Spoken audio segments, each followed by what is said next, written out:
Oh, well, hello. Welcome to GPS, the Garrett Perna Show.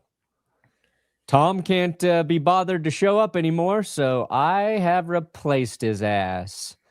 Not like he did anything time-consuming or big recently. So looks like it's just me and Garrett talking football today. Hi, Garrett. How we doing? I was going to ask, I feel like... First prank.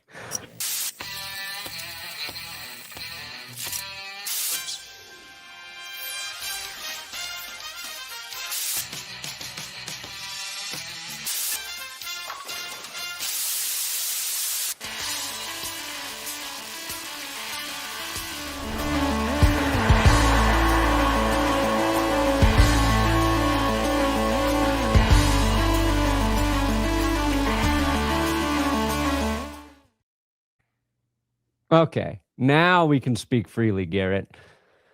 Yeah, so I was going to start off just by asking, not going to, start off with a hard F-bomb I was going to, but I was just going to ask, who the F are you? That was going to be that was going to be the first thing that I wanted to do. So, yeah, fair enough. You can use a hard F on this show. That is allowed. You don't have to. I don't want to peer pressure you into saying the fuck word, but we can do it.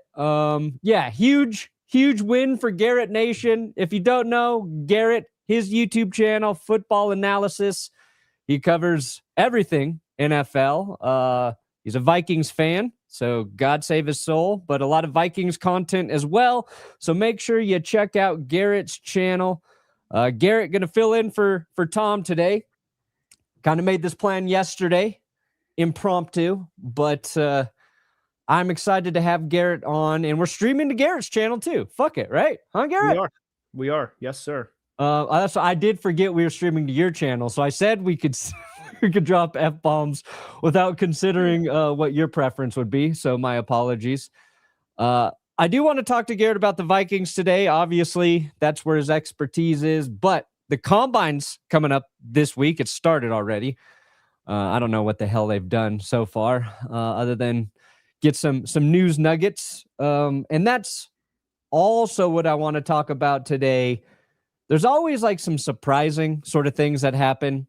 And once everybody arrives at the Combine, you get the reporters talking to the GMs, talking to the scouts, talking to whoever. And then we start to see things like the 49ers might not want to pay Trent Williams, might not be able to afford him. That was last night. Then this morning, it's like Trent Williams, the 49ers are going to get a deal worked out with him. They have every intention to. Don't really know what to believe. Kyle Pitts gets franchise tagged. Breece Hall is going to get franchise tagged or transition tagged. So there's a lot of things going on. What the Lions are bringing back Taylor Decker, or Taylor Decker's not retiring. I'm sure that makes you happy as a Vikings fan. What sort of stood out to you so far in this opening window of 24 hours of Combine free agency sort of news or whatever? Yeah, what stood out to me so far is, and I just made a video of this a couple days ago, it's just, I would say, relative to other years, I know people exaggerate with, the free agency stinks every year, but I really do not like the free agent class this year. A couple of years ago, it was in 2024, Saquon, Derrick Henry, Jonathan Grenard, Danielle Hunter. I mean, Kirk signed a big deal, obviously, but there were so many players. I mean, the Eagles signed the 2024 Offensive Player of the Year. A couple of years ago, 2,000 yards, one of the best seasons ever. And this year, it's just next to nothing. Breece Hall is going to get tagged. Kyle Pitts is going to get tagged. It just seems like there's going to be a lot more overpays this year compared to other years. And I feel like there's going to be a lot of desperation, specifically at the quarterback position. Yeah. Breece Hall getting tagged, that I was writing about it, and it's like the Jets don't feel like a team that should be paying top tier running back money right now, but they also have like 77 mil in cap space. And my thought is like, maybe they should have one question answered before they do hit free agency. So Breece Hall, I thought he would actually hit the market until I started seeing like the Jets plan on tagging him, because I thought Breece wanted out. whenever, like, when Garrett Wilson was dealt and Sauce Gardner was dealt, I think Breece Hall had a tweet or something like he wanted to be next and then deleted it maybe. I can't really remember. Kyle Pitts doesn't surprise me, but I think a lot of people thought he might hit free agency. And that's always a possibility when you have a new head coach and new GM. You don't know what their direction is going to be, but they obviously value his talent. So you're right. There's always these exciting names right before free agency. And we're like, ooh, that would be so nice. And then they get taken away from us because teams typically aren't that stupid. But it happens. No, it does. And the thing is, I'm with you. I thought Breece was going to hit the market, especially with Quinnen and then Sauce both getting traded. And I thought Breece was actually going to be in your division last year, prior to the deadline. Yeah. And I thought that there was a good chance that if he does hit free agency, that the Chiefs could move money around, that they'd bring him in and that they could draft, somebody else at 9th overall. But it's why would the Chiefs pay Breece Hall? So they could forget that he exists in their backfield? Well, I mean, honestly, the thing is with the Chiefs and their dominance, they haven't had a truly great running back in the Patrick Mahomes era. I think they're going to maybe Jeremiah Love, the Notre Dame running back at 9th overall, which is a draft question, but they haven't really just addressed the running back position the way you'd like for a team that's, no offense, but had the success they've had over the past couple of years, and all of that. But I really thought that Breece was going to be a Chief. Yeah. I didn't think that because I think after they drafted Clyde Edwards so high, years ago, was at the top of the first round. I just don't think they value that position the same way. Now, maybe they shift philosophy. Maybe they look at their recent struggles and be like, we do need to commit to the run more. Maybe with Eric Bieniemy coming back as their offensive coordinator, he started as a running back coach years and years ago, but maybe they do commit to it. Like the Chiefs could use it. I agree there, as could the Broncos. Denver has to make a decision on J.K. Dobbins. I hope he comes back, but even if they bring him back, then you kind of want to draft somebody just because, you're worried about injuries. But I would, and the Broncos, Sean Payton's giving play calling duties over to Davis Webb, which I think will benefit the run game. But I think guys like Sean Payton, guys like Andy Reid, I think they believe in their ability to dial up passes as an extension of the run game so frequently that how they deploy running backs is different. And now if you find a true dynamic back who can be a 3-down back in your traditional sense of carrying the ball, but is also a threat catching passes, then a guy like Breece Hall would make sense. But I just feel like the Chiefs would do it. And then by week 3, Mahomes would be throwing it 40 times a game. And you'd be like, they're giving their running backs 9 carries. Like, why did they even do that? Definitely. And by the way, I do have a question about your running back situation, not pertaining to free agency. But to address the Chiefs thing, it was just last year they were running the ball under center. They had success. And then I think it was actually during the Broncos game where they inexplicably stopped running the ball under center. And then it was just like, hey, let's just take the ball out of our running back's hands. And then there was a lot of Chiefs fans. I mean, you hear the loud majority more than you hear like sensible, rational fans, but there were a lot of people like, oh, like Big Red's over the hill, let's move on and all of that, which I thought was funny, but yes. I understand the frustration, not the sense of like firing him. But where do you stand on RJ Harvey with Sean Payton, with Davis Webb? Where do you stand on the Broncos offense, the running back room right now?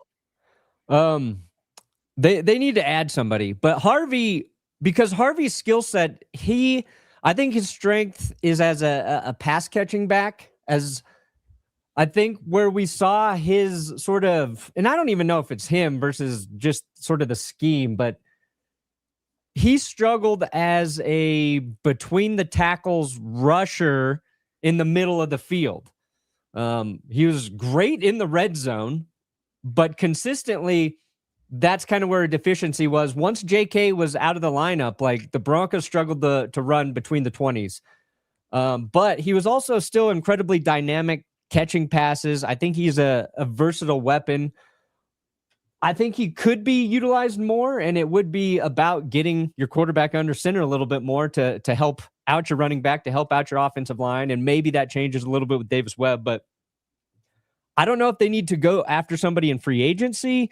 I kind of like a guy like Tyler Algier, who I think, is durable. He's like never fumbled. It's kind of your first and second down back if they go that direction. I do want to pat myself on the back, though, because I forget what episode.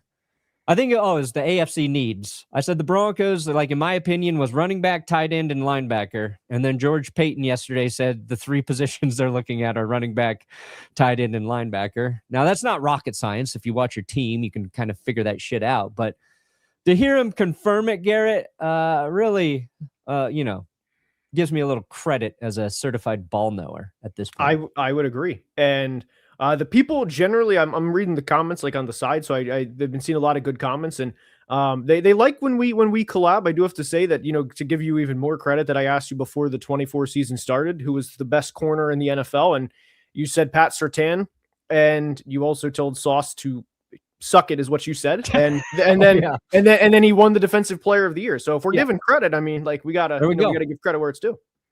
Yeah, I love credit. I don't think I can get enough credit, Garrett. I know a lot of experts want that number one receiver for the Ravens, but man, I would much rather its main focus be on the trenches. Yeah, I think this applies to like 50% of football teams right now going into free agency. You'd be like, let's just make our offensive line better, and that's going to help quite a bit. Which is a nice segue here to Trent Williams. If the Niners have to walk away from Trent Williams, there's going to be a handful of teams that would happily pay whatever it costs to get him at left tackle. He's 37, so couple years, two. Maybe you're looking at a 2-year deal, maybe 3. It's tricky, but what places would you see being a good fit for Trent?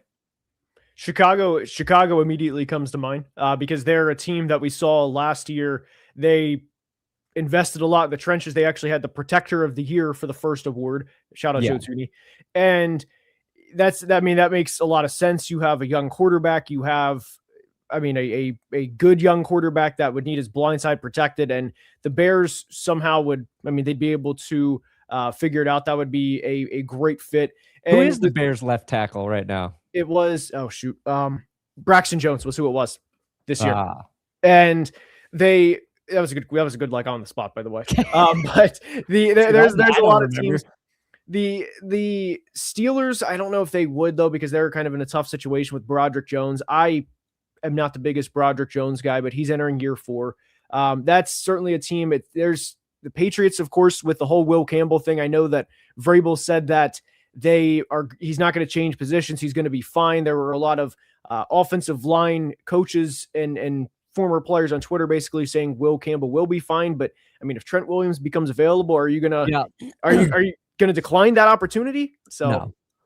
I think the Patriots make sense. You push Campbell to guard next to him. Right. You address an issue that they had, which was the interior of their line. Even before, Will Campbell injured his knee, and that's when he just wasn't the same afterwards. And it doesn't mean you won't have Will Campbell back at tackle, but that's an upgrade. I think it solidifies an entire side of your offensive line. I would argue the Texans would make a lot of sense for a guy like Trent Williams. But we'll see. It's like you had that, and then, all right, yeah, this is a good example. When was this?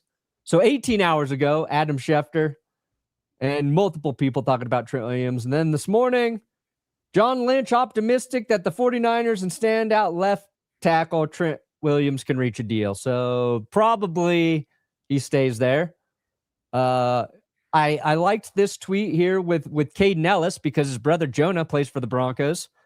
And Broncos are interviewing a lot of linebackers. They might draft a linebacker. There's a good chance they draft a linebacker. But I wouldn't mind pairing some brothers on the same team. Caden's getting a little bit older, but he's solid. I do like that Brandon Aubrey told the Cowboys to piss off, and he wants $10 million per year to be their kicker. They offered him like 6. And then Rodgers, likely to go back to the Steelers. Then I heard reports he's likely done, and now the reports are there's a good chance he goes back to the Steelers. So, dear God, help us. Anthony Richardson could be leaving. And then here we go, Garrett, all the way up to one of your guys. Javon Hargrave. Do you think they're going to move on from him? I do. Also, what do you think the Vikings' biggest needs are heading into free agency? I mean, we're going to need a quarterback. Let's just go ahead. Let's just, the 900-pound elephant in the room. Let's just go ahead and we're going to need another quarterback. We'll get into that. To bring somebody in. We're going to need a center because we're also going to cut Ryan Kelly. We need another running back. Aaron Jones we saved like $8.5 or $9 million by cutting Aaron Jones. He's also entering year 10, so he'll be cut. Damn, he's been in the league that long? Yes, 2017. Shit. Yep, he was drafted the same year Garrett Bowles was. And nice. So running back, center, and then whenever we inevitably move on from Javon Hargrave, we'll need somebody to replace him, whether that's in the draft. We have 4 selections in the top 100, but I'd like to think that we bring in a big veteran body.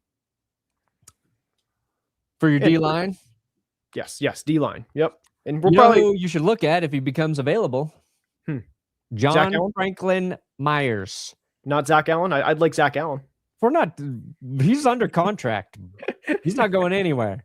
I don't think the Broncos are going to bring back JFM, and he's been great in Denver. It's unfortunate, and they might, you never know, but I think he will be heavily pursued if, he hits the market.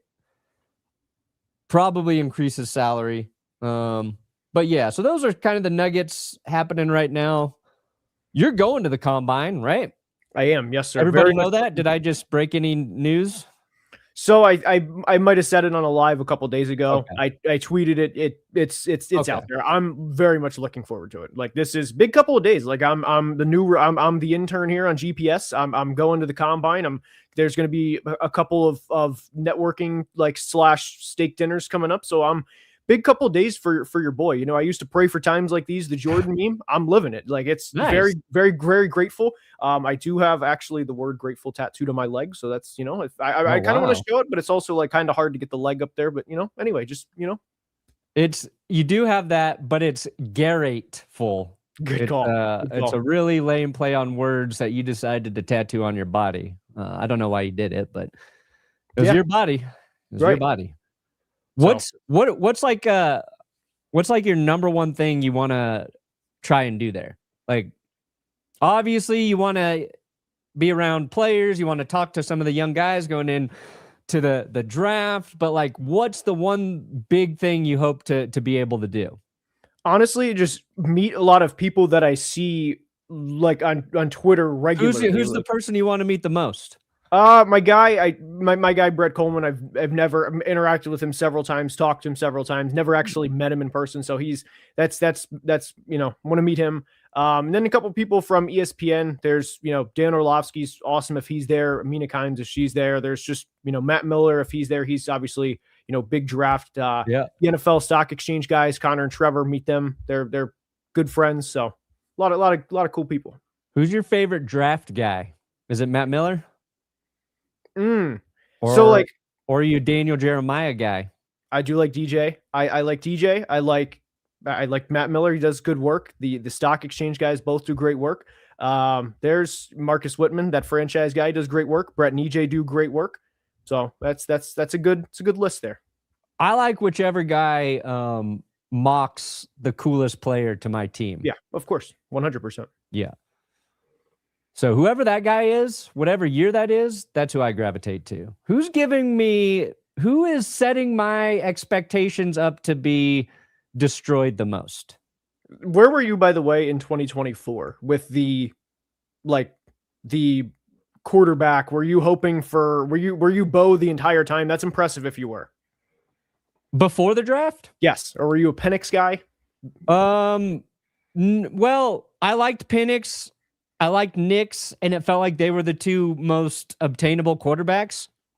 So when we went through and like Will spearheaded, writing about all those quarterbacks for our videos, honestly, like by the time you're done with one of those videos, it's like, ooh, I love this guy. It's like, hey, I love Caleb Williams. No, Jaden Daniels might actually be the dude. And you're like, Drake May, there's something to this Drake May kid.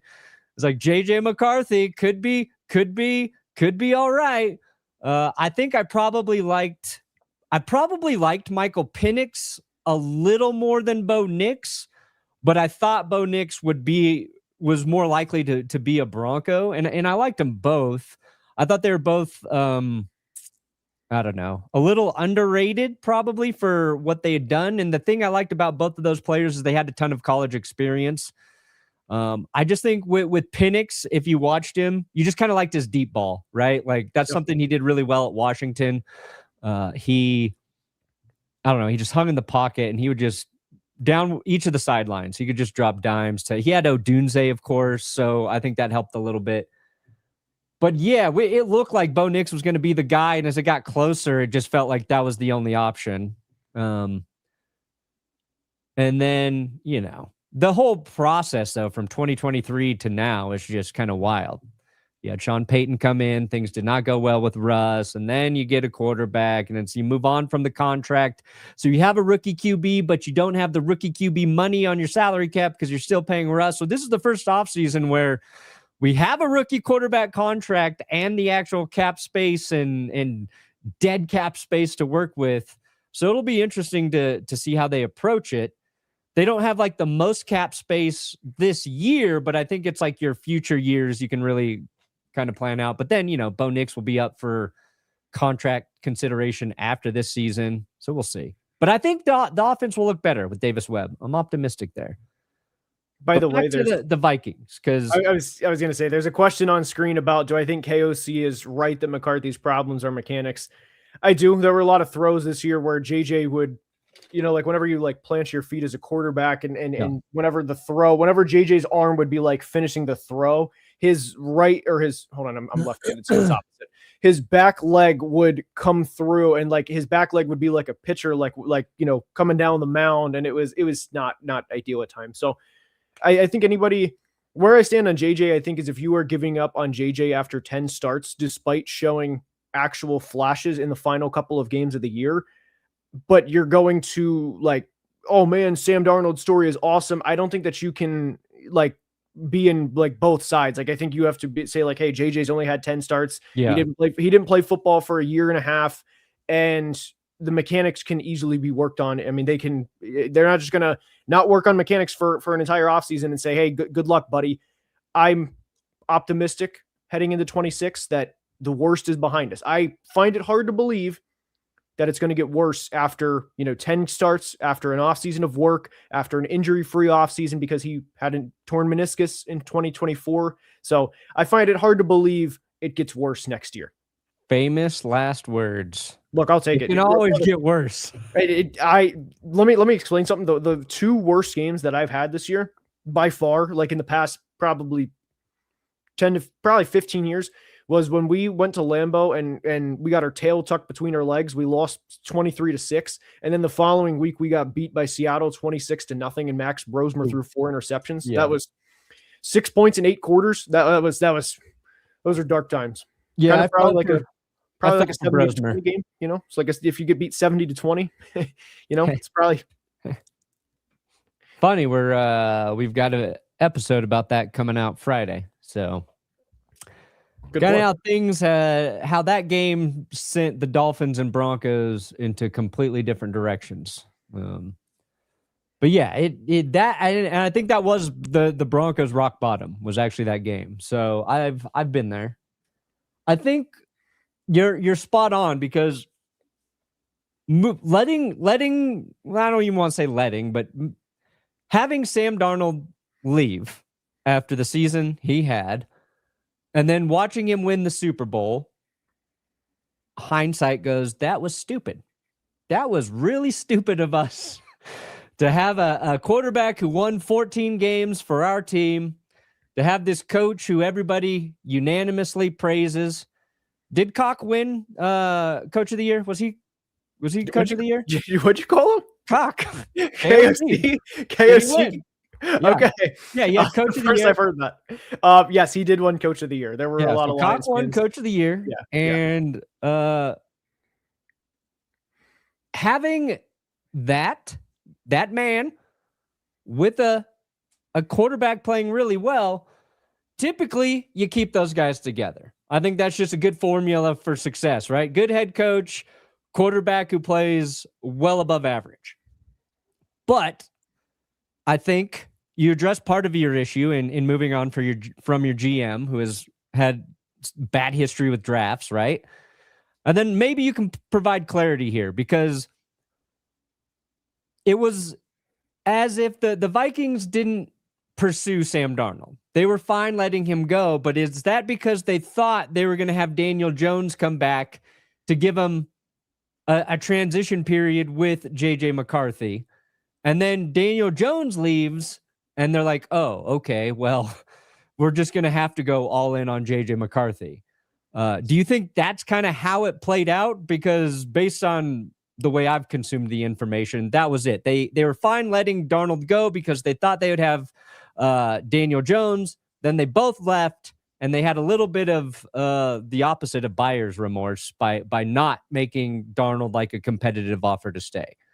Yeah, so my whole interpretation was they gave Sam like a courtesy offer, but it was also, I mean, it was even during the 24 season, which is not talked about because nobody wants to talk about this, but there were even when Sam would have a bad game, which he had a really bad game against the Jags. He had obviously the week 18, the wild card. There were still rumblings of oh man, Sam looks good, but there was a quarterback competition between Sam and JJ was doing really good before he hurt the meniscus. So there was already rumblings of what he could be.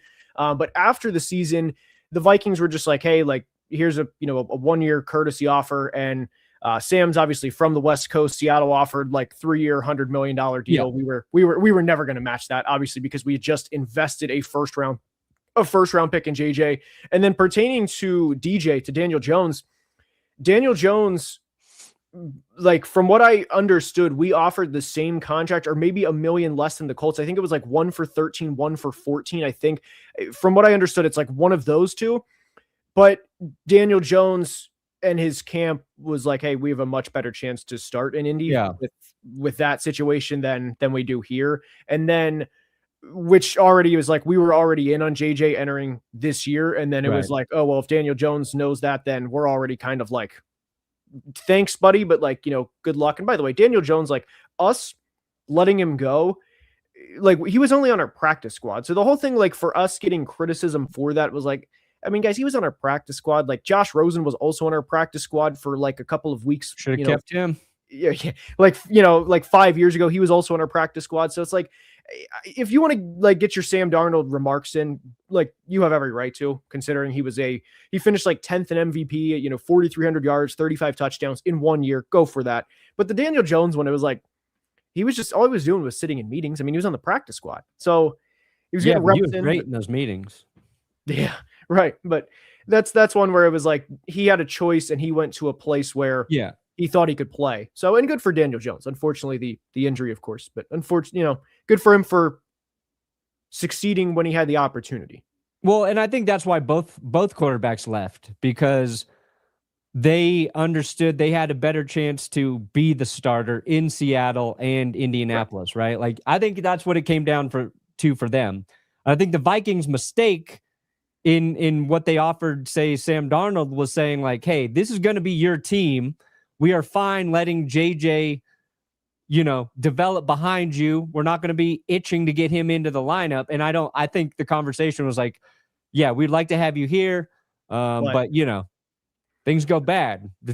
You don't also say that, but I think it was understood if things didn't go well early, Darnold was going to be out. And I don't know if that's the right situation. That would have been the right situation for Sam Darnold to even have this. It probably, we would not be talking about Sam Darnold the same way if he had stayed with the Vikings.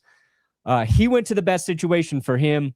Although the Vikings defense, I thought early in the season looked really good. Then you guys hit a weird lull, and then into the season looked great again. So, who knows? But it's easy to say, like, after the decision's been made, because there was a lot of debate after the season about Sam Darnold staying with Minnesota. And you either thought he was the guy who played the first 16 weeks of the season, or you thought he was the guy at the final game and in the playoffs. And I remember Tom and I talking about it, and I thought I was crazy for thinking like the decision to keep him should be easy. And then he was let go, and I was like, oh, maybe I'm dumb. Maybe I don't know what a good football player is anymore. But it was like, I just divided 50-50. There's like people like, we like him, they should try and keep him. They're like, no, it's JJ's team. We saw that preseason game. It's his team. Well, how did you feel? Did you want the Vikings to sign Sam, or were you like, you know what, I'm ready. We have a good team, and that will help JJ develop quickly in this league? I was team, like, look, we're all wrong about things. I was JJ 100%. And the reason is because what the front office wanted to do, which is, again, this is also like not discussed because it's not like sexy to talk about these things. They took over in 2022. We inexplicably, if you remember our team that year, we had 14 wins. Or 13 wins rather. We went like 11-1 in one-score games. We had the game in Buffalo, the all-time game. We won so many games we shouldn't have that year. And because Kirk had the year that he had that year, and Jefferson won the Offensive Player of the Year, initially we were going to like move off of Kirk, but because he had the year that he had, we brought him back. And there was talks that we were going to trade 3 firsts for Anthony Richardson all the way back in 2023, which that's funny. Like, people get their jokes in about Darnold. Imagine if we did that. Yeah. So we'd been trying to go to the rookie contract window, which you mentioned with Bo Nix. We'd been trying that for a couple of years. And then Kirk tears his Achilles in 2023. Our season obviously went significantly down after that. Our season was over. So in 2024, we brought in Sam Darnold on a 1-year prove-it deal. Yeah. And he obviously revived his career. But entering this last offseason, the Rams were such a bad matchup for us because they were so good in the trenches, which we were not. And I'm a firm believer that even if we bring Darnold back this year, we win the division. I think that's fair. We've still finished with 9 wins this year, and we were a play away from beating the Bears. We probably would have won the division this year, right? But I still think the Rams would have beat us because we wouldn't have had the money to address the interior offensive line. And that, I mean, unless Sam would have had the exact same game that he had against the Rams in the NFC Championship game that he had this year, which Sam played phenomenal, by the way, I don't think that we were automatically going to be Super Bowl champions because we kept Darnold. And what's also like not forgotten, or what's not brought up, is this isn't Madden where it's just like, hey, you can just bench JJ and just like never talk about him or just completely forget about him. If Sam would have had that 4 interception game against the Rams with JJ behind him, especially given that JJ is our highest quarterback selected in franchise history, all we would have heard was bring in JJ. We can't do this. Sam laid the egg last year against the Rams. He laid the egg again. Yeah. The whole thing. So it would have been, yeah, I agree with the decision because of the process with where we were. And then unfortunately, Javon Hargrave, Jonathan Allen, Ryan Kelly, those free agent signings to raise the floor of the team, they didn't work out. But I do agree with the process of where we were, because then there's also, this is the last like kind of rant part, if you will. But like, even if we bring Sam back and we're like, hey, JJ, like we just have to roll with Sam after that, how bad would it have looked in real time if we would have traded JJ for like a 3rd round pick or a 2nd round pick after never seeing him actually play? Like, that's where I go back to, this isn't Madden. This isn't just, oh, like, let's just press a few buttons and not ever talk about it again. You know what I mean? Yeah. No, I think, it's easy to say your team made these mistakes after the fact. Definitely. It's very easy to do that. But the Vikings do need a quarterback, and that's not even a knock on JJ McCarthy. The biggest question about JJ, in my opinion, isn't whether or not he can develop. And that's a huge question. It's like, can he stay on the football field?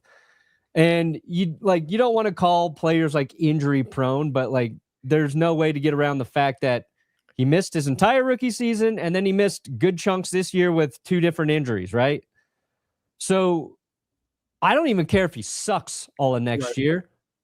He just needs to be able to start 17 games. But at this point, if you're the Vikings, you cannot rely on that. So you need a backup regardless. You need a backup that has more experience than Max Brosmer. So Garrett, if you had the choice between just bringing Kirk Cousins back, he's going to be available. He knows the system, wants to keep playing. You got Kirk Cousins. Or you can trade for Mac Jones. Okay. Then you get a whole nother probably Sam Darnold, JJ McCarthy type situation, because if Mac Jones is going to play, I think he's going to play well in that offense. Or you bring in Tua. Now, wait. You get a draft pick with Tua because the Dolphins are desperate to move on from him, okay? So they're giving you Tua. They're giving you a draft pick, and you're taking on just a little bit of the contract, which makes things, a lot better for the Dolphins. So it's Tua, but without, say, it's like a weird magical situation. Yeah, that is a weird magical situation. No, there's no. Okay.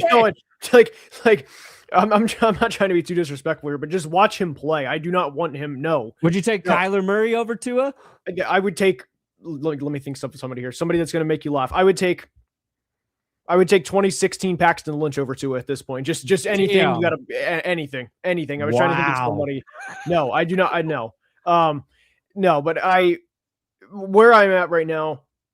The thing is with Mac Jones is the cost, because there's not a lot of supply this offseason with the draft as well. So the cost is probably going to be pretty high. We have 4 picks right now in the top 100. If they would say our second round pick, which is pick 49 for Mac Jones, I would say no chance. But if they wanted to do, our third round picks, we have, I think 82 and 97. If they would say, hey, 97 for Mac Jones, sure, go for it. But a second round pick for Mac, I wouldn't want to. The reason is because with Sam Darnold, there's a lot of like physical upside. There's a lot of like, you can see, Sam is a really good quarterback and he has the raw physical intangibles that Mac Jones does not have. Like Sam is a huge armed quarterback compared to Mac Jones. I would not want to trade that for Mac. I would actually rather bring back Kirk and have the continuity with Kirk than I would trading a second round pick for Mac Jones. Yeah. I mean, Kirk makes the most sense. And Cousins played pretty well at the end of the season, for Atlanta. So I think that probably helps Kirk's case more than anything, is that he had to go in and start and he wasn't terrible. Right. First game was a little dicey, but like after that, I was like, dang, he actually looks okay. But, and similarly, like Falcons have a lot of weapons. They also had Bijan, which the Vikings currently do not have. You need Bijan. We'll see. I would not be opposed if we drafted Jeremiah Love. Dude, he's so good. The kid from Notre Dame. I don't know if how much draft research, but he's awesome. I love him. Yeah, I know he's like the top back by far in the draft. I really like he's getting mocked to the Chiefs quite a bit, and I hope that doesn't happen. That would because I feel like even though I said I think the Chiefs will forget about it, doesn't mean I want them to get a good fucking player. Yeah. I want whoever they draft to be the worst player on the earth. No offense to that young man, but just be terrible. Somehow cause the entire team to implode. That's really what I need. I respect that. I do. I can respect that as a rivalry. This year I was very excited when the Bears won their wild card game against the Packers. So I get it. What if the Vikings were the surprise team and they went and signed Malik Willis? It would depend the price. I wouldn't be opposed to it. I really would not be opposed to it. It's just the thing is with this offseason, this quarterback free agent class, you have like 3 guys. It's Malik Willis, Aaron Rodgers, and Daniel Jones off a torn Achilles. So yeah, Malik Willis played like 4 games last year. but he threw less than, I want to say, like 50 passes. So what is he actually going to command? I don't want to pay Malik Willis $35 or $40 million a year, but depends what it would be. What about Jimmy Garoppolo? I'd rather Kirk, to be honest. I used to get into, I ride for my guys. I used to have the Kirk Jimmy G debates, the Kirk Derek Carr debates. Kirk and Ryan Tannehill used to get into it. People used to get into it. I used to know all the facts with Kirk. I had him memorized.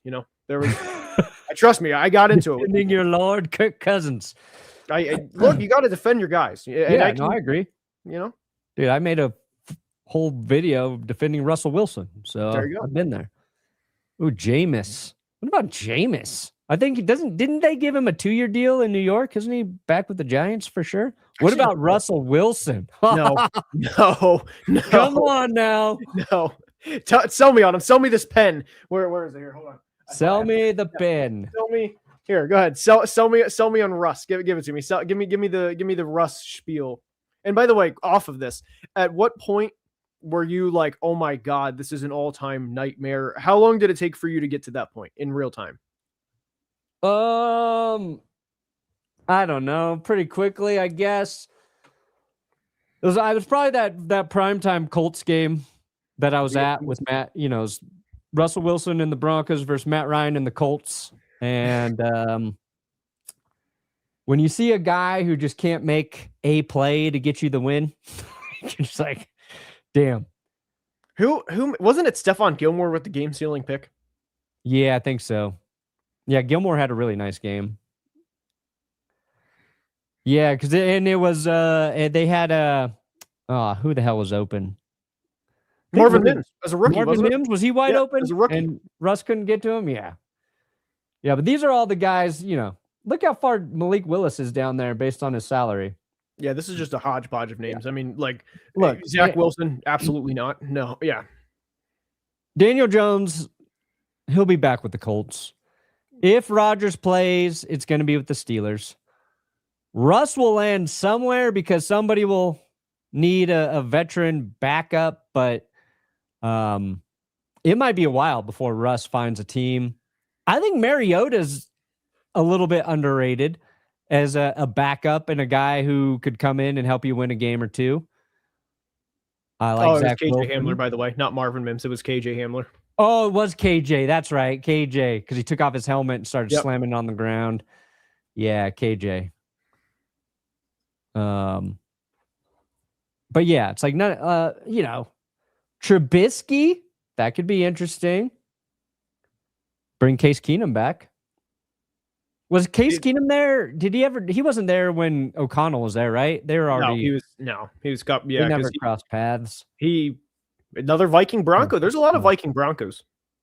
It could be Carson Wentz too, but hey, he gutted out. When a guy plays through, pretty significant injury, you got to give him a little bit of credit. But yeah, there's just not a lot. Huntley would be all right. I would sign Huntley. I'd always sign Gardner Minshew, but those are your backup options. And the Vikings are going to need one. So that's why we're looking at it. That's tough.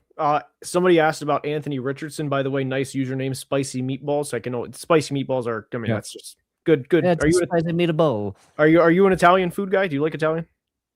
I mean, I am Italian, so I have to say yes. Okay. It's good food. Who doesn't like Italian food? That's a better question. Is it my favorite food? No.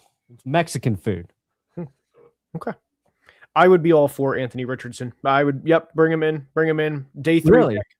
See, that doesn't make sense to me. That doesn't make any sense.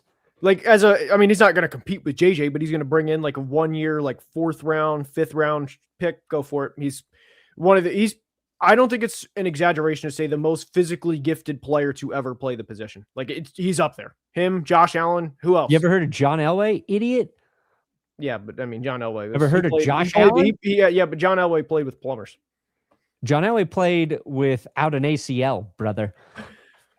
That's plumbers. I was just waiting on that one.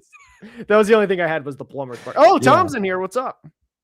Grossi's in here? He is. Oh, wow. Well, let's see. Where's old Tommy boy? He thought you were Portuguese. Oh, he said, I didn't see the cheating comment. I only saw the Portuguese comment. Had to get a new flavor. Had to dip my toes in other waters. Tom, Tom's on it's vacation. the GPS show now. I took over. I hijacked. It's the Garrett Perna Show. Sorry. I could be Portuguese. I could really be I could be anything. I'm Irish. Yeah, I could tell. I thank you, I guess. I don't know. I think Tom's technically Italian too, but he looks way more Irish than Italian as well. I need to see pictures from Tom's vacation. I do as well. All right, so I had another question for you, because you do follow the draft pretty closely, right? You're getting into it.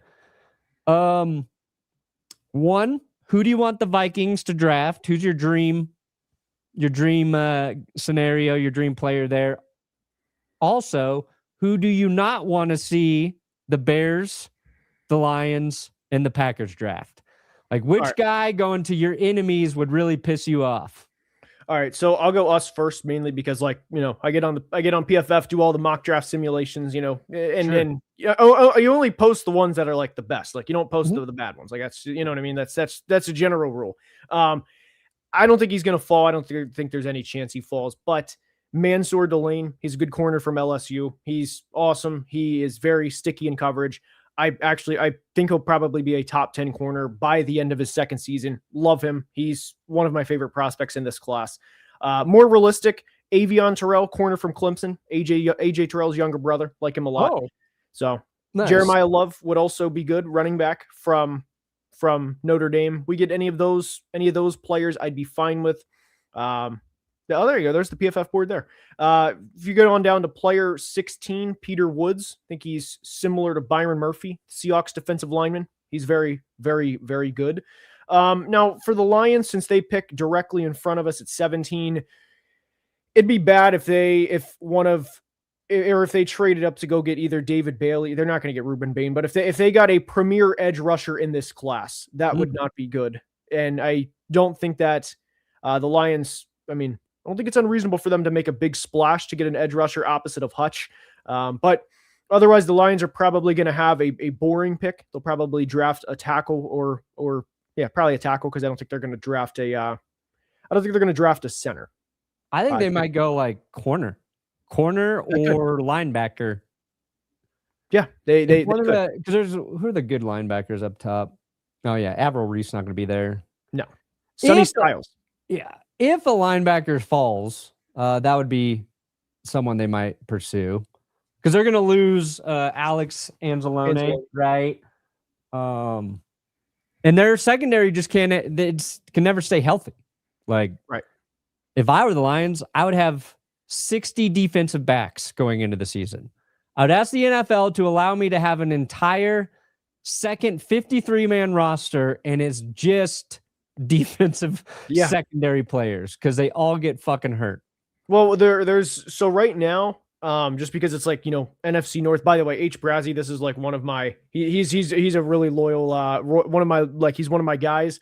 He always comments about Jalen Hurts. Like he hates Jalen Hurts.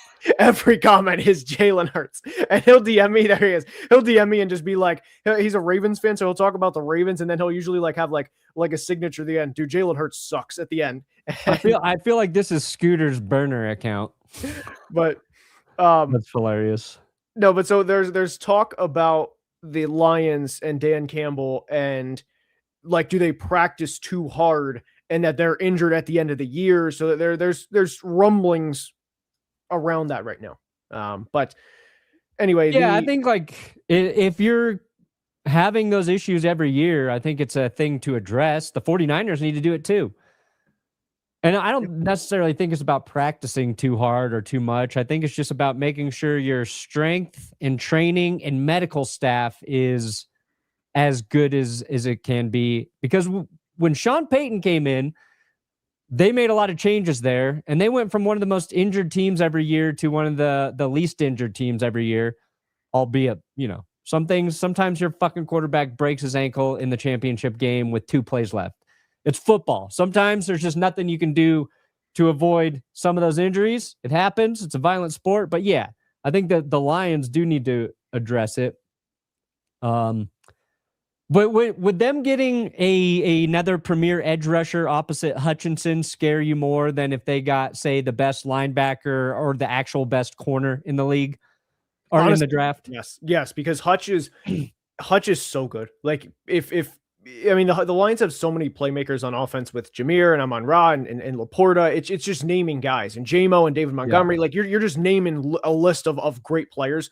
Hutch he's one of the best in the league, and I wouldn't be surprised if he wins a DPOY at some point. But if and he's kind of doing this as like a one-man wrecking crew because they haven't had a lot of production. They had Al-Qadim Muhammad this year who had north of 50 pressures, but they need an actual second rusher. Yeah, no, that is true. If Kenyon Sadiq falls to the Broncos at 30, I will be happy. They're definitely, they need a linebacker, but like bringing in a young dynamic tight end versus like maybe trying to pursue one in free agency, that would make me very happy. All right, so you got the Lions. What about the Bears? What are the Bears going to do that will make you crap your pants, Garrett? Well, actually, I don't think there's anything they could do just because it'd be another edge rusher. I also don't think that like there's going to be a player when they're on the board that would be like, oh my God, they got him. Last year they got Luther Burden in the second round. I was pissed. He's going to be awesome, by the way. Yeah. But it would probably be if they drafted Akeem Mesidor. He's a pass rusher from Miami. He's really good, and the Bears need help. But I'll actually kind of pivot here and say if the Bears traded, like if they had this and if they traded 2 1s for Max Crosby, like they did with Khalil Mack, that would be like, oh man, like we're in trouble. Yeah, I don't know if Crosby's going to move. I don't think he will, but there's always, oh my gosh, Max is on the, that's every year, but that would be the worst is if they got Max, that would not be fun. No, you guys would be screwed. And then the Packers, I mean, they don't have a first round pick because they already have. Right. I keep forgetting that. So that's a nightmare. Like Mike is so good. He is a problem. Where's a who we looking for? God damn it. I was looking for somebody. I think the Patriots should draft Denzel Boston just based on his name. That feels like a good fit. He is good, big bodied receiver, big prototype X receiver. I would like that fit for them. I want Caden McDonald to go to the Seahawks. So you got McDonald coaching McDonald. Okay. This is how I go through it, Garrett. I like it. I like the like I'm sitting here talking like Denzel Boston, like good fit with Drake May, good, hit some back shoulder fades, and it's like Denzel Boston playing in Boston. I like it. Yeah. What else we got in this first round? Yeah, CJ Allen. The Broncos they already interviewed him. Okay. I don't know if he'll make it all the way down to 30. I'm seeing if there's any there's good names in this class. Peter Woods. Yeah, that's Penis Dick, basically is his name, Garrett. Actually, it's Penis Hard Dick when you really think about it. I can't dispute what's the information.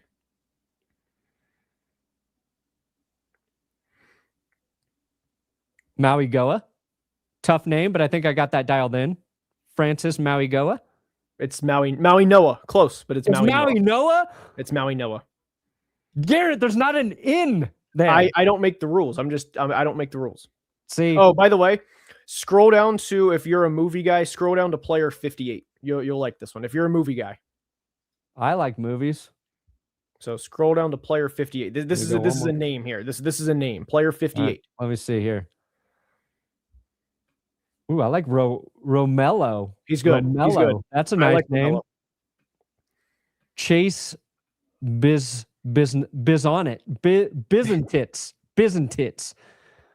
Player D'Angelo Pons. Here we go. Hold on. Here's the reveal. Dante Corleone. Holy crap. Yeah. Nice. I got one. Hold on. I'll get one more good name for you. Don Corleone. Are you kidding me? Yeah, the Godfather. Player 68. This is awesome. This is awesome. You'll like this. I got to give you the context for it, but you'll like it once it's explained. Igbinosun. Dominique Orange. Okay, so Dominique Orange, you can see he's a big defensive tackle, 6'4", 325. He's like a nose tackle, not a lot of pass rush upside. But they plant him in the middle of the defense. Teams run around him. His nickname is the Big Citrus. Oh, yeah. Dominique Orange for the Broncos. This has got to happen. Big Citrus. Big Citrus. Is this Chaz Surratt's brother? It's a good question. I feel like it would be. I don't know though for sure. Indiana. Chandler Rivers. Is that a Rivers kid? Are we already getting a Rivers kid? We're not quite there. Are we sure? Are you sure? We're positive. We're not quite there yet. I think there's a good chance he could have forgotten about one of them. When you have that many, there's a good chance you just forget. He's got a football team. He has a football team. Yeah. The Rivers versus the Cromarties. Yeah. Big Citrus is an elite nickname. This is a fun class. It's a fun class. I love it. All right. So you covered Packers aren't going to draft anyone. Bears, you said edge. Edge for both players. Yeah, both edge teams. for Detroit and Chicago. Yep. Yeah. What about you? Are you worried about Fernando Mendoza at all? No. Not worried. Vance Joseph's got him.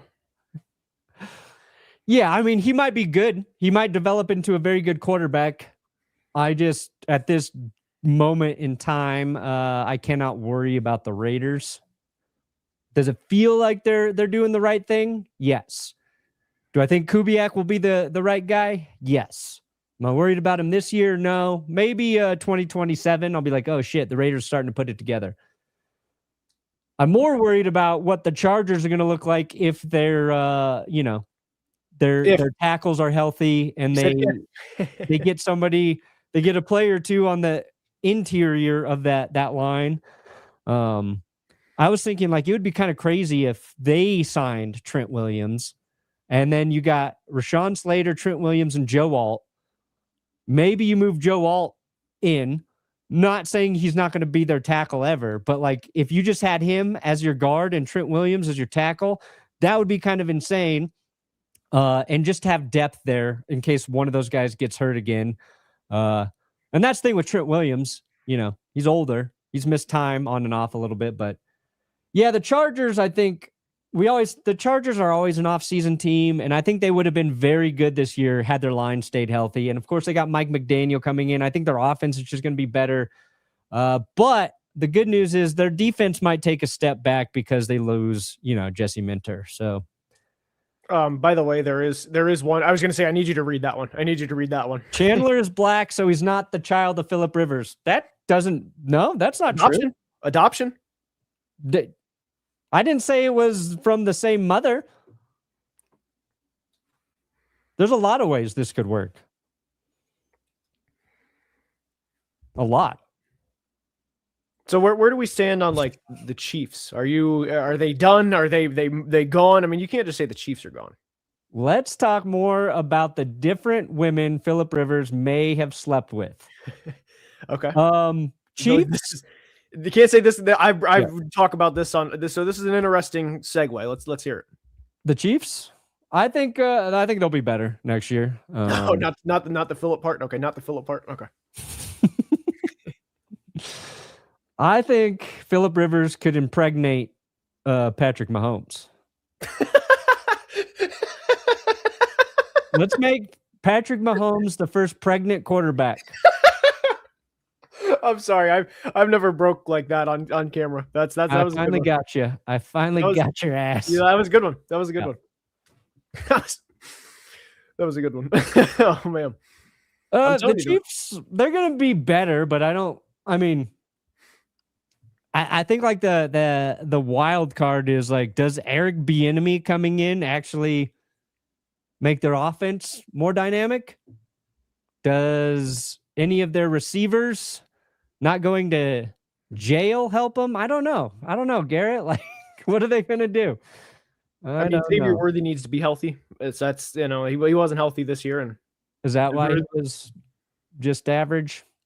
the Rashee Rice, yeah, he wasn't great either. I mean, I don't think I think he's been underwhelming for a former first round pick, but Rashee Rice is also not a ideal situation, but I think like a big part of this is I think defenses have just caught up to the way the Chiefs and other offenses have had so much success, and you can keep games closer against Kansas City now versus when they were, lighting it up. And I think, and plus they have some offensive line questions as well.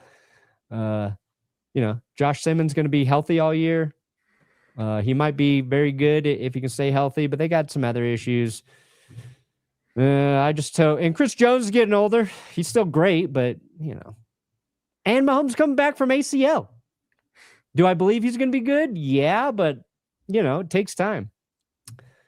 And Tyreek Hill, obviously he's not a Chief yet, but he's got to get another surgery. And he actually tore the same thing I tore in my leg, and injured the same nerve. And that's the real X factor, whether or not like Tyreek Hill is going to be able to recover, is the nerve he damaged in his leg, the perineal nerve, I think is what it is. And I say that as like I had the same nerve damage. What it means, like you lose feeling in your foot and you lose flexion. So you can't medically predict if it's going to come back or not. Now, obviously, he's going to have better physical therapy than I had, but that shit wasn't right for like 2 years. So I don't know. Does that make him a little less explosive? They're looking to bring back Travis Kelce. We'll see. There's a question here from somebody in the chat. It says, how do you injure the Perna nerve getting off the couch? And this was in college. I was drunk. Okay. I was still laughing. By the way, I was still laughing about the Patrick Mahomes, Philip Rivers comment. That was pretty, that I wasn't expecting that one. Yeah. Well, we did it. We made it through an episode. Garrett, I appreciate you having me on. Make sure you subscribe to Garrett's channel if you're watching here. If you're watching on Jarrett's channel, definitely don't subscribe to my channel. You will be very disappointed. It's football analysis. It's linked in the description. Garrett's going to the combine, and you are now obligated to send us some inside info. I say less. I'll make sure. I'll send you. Yeah, trust me, it'll happen. And when you meet, if you meet people from ESPN or whoever, I just need you to talk me up. Okay. I got you. Say, hey, yeah, I do a YouTube show, but have you seen this guy, Brandon Perna? He's nice. Do you think you'd be good for Disney? Disney owns ESPN, the whole. Yeah, 100%. All right. They don't care anymore. All right. They got McAfee. Okay. Very fair. You and McAfee, you maybe make the flight trip today? No. I'm not going out to the combine. I'm staying right here in my little basement. But just talk me up. I got What's you. your job? I got you. All right, guys. I might be live again on Friday with Will to talk Broncos. We'll see if we can make it work. Thank you for coming on, Garrett. It was great to talk to you.